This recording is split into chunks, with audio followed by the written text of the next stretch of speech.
frankly, and who'd been through hard times.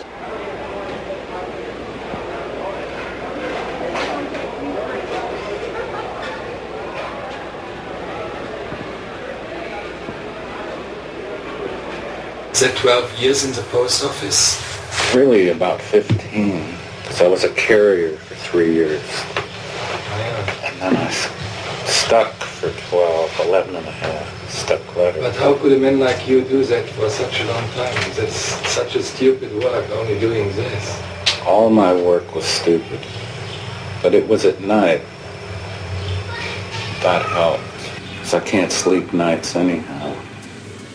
Of course, really what he was doing was getting a place that could be his little cave to write in.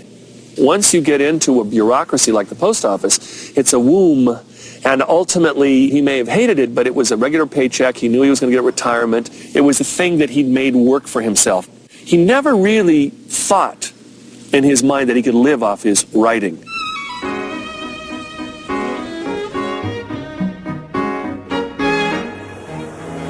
Yeah, I was writing all during that time.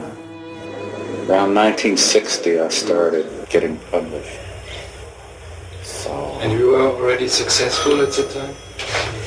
Oh no, successful, you mean I couldn't make a living?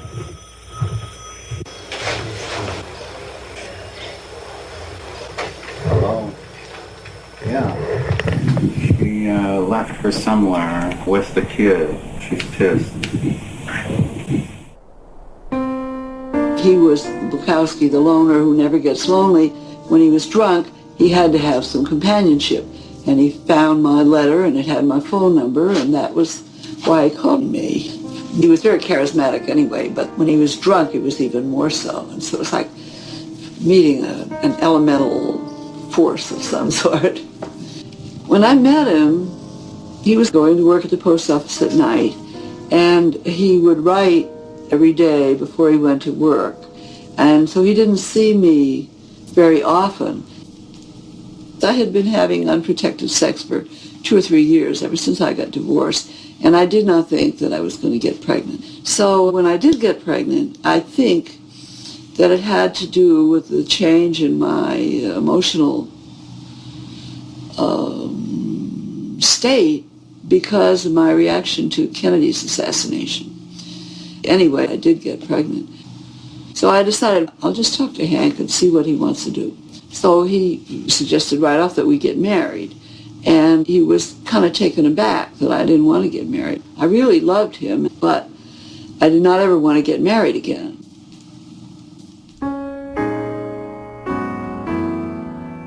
I collected everything in American literature: Melville, Henry James, Whitman, Faulkner, Scott Fitzgerald. And then I was looking for that in post-World War II writing.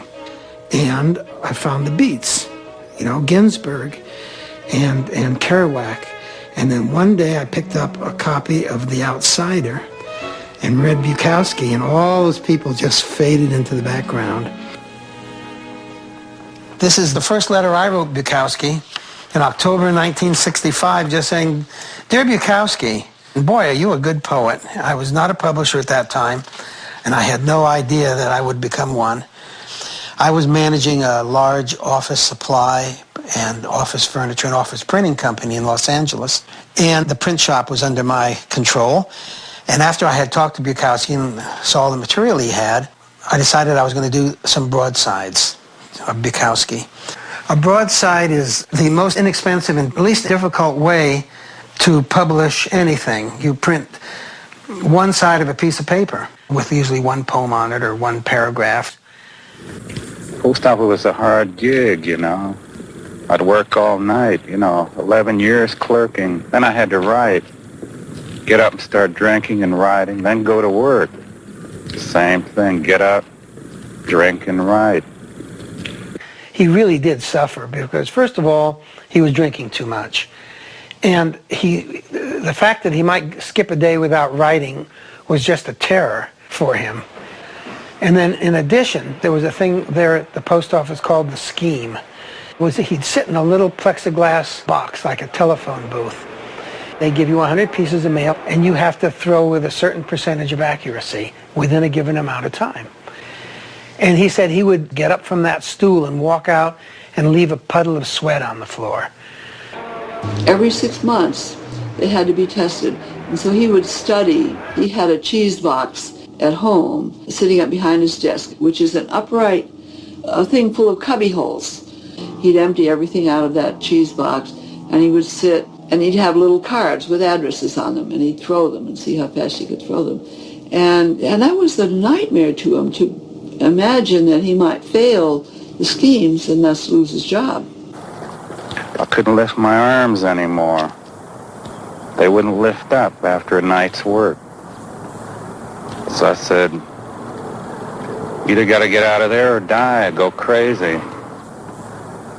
I was born on September 7th, 1964, and I just remember this little house in Los Angeles and Hank's typewriter. Hank worked at night. Marina didn't sleep in the daytime. She didn't sleep at night either. I was never getting any sleep. I was dreadfully unhappy. And looking back, I was so sleep deprived that I was almost insane. And Hank liked a happy woman in the house. He liked you to be singing in the kitchen and so on. I mean, we didn't really talk about this until one day he sat down and said, "Oh, you're going to have to get out. I'll pay your rent up to what I can afford." But we didn't move very far away so that he could still see Marina. I used to take her over to his place whenever I ran out of money for food. I'd call him and say, "Can we come over for dinner?" And we did. He makes steak and lima beans, which I loved, of course, because he made it. I remember he liked to rest after he had a big meal, and of course I was little, wanted to play, so one of the things I liked to play was Batman and Robin, which went like this. You be Batman, Marina, and you can do things, and I'll be Robin because he doesn't do anything. And he would lie on the bed and just sort of snooze, and I would jump on the bed and be Batman. Certainly, I knew my father was very different than anyone else's father. My mom was very different too. And our lives were different, and all of our friends were different. So maybe that led me to feel it was positive instead of feeling like I wanted to fit in with something that I couldn't fit in with. The genius of the crowd. There is enough treachery, hatred, violence, absurdity in the average human being to supply any given army on any given day. And the best at murder are those who preach against it. And the best at hate are those who preach love. And the best at war, finally, are those who preach peace. Beware the average man, the average woman. Beware their love. Their love is average, seeks average. But there is genius in their hatred. There's enough genius in their hatred to kill you, to kill anybody. Not wanting solitude, not understanding solitude, they will attempt to destroy anything that differs from their own. Not being able to create art, they will not understand art. They will consider their failure as creators only as a failure of the world. Not being able to love fully, they will believe your love incomplete, and then they will hate you. And their hatred will be perfect, like a shining diamond, like a knife, like a mountain, like a tiger, like hemlock.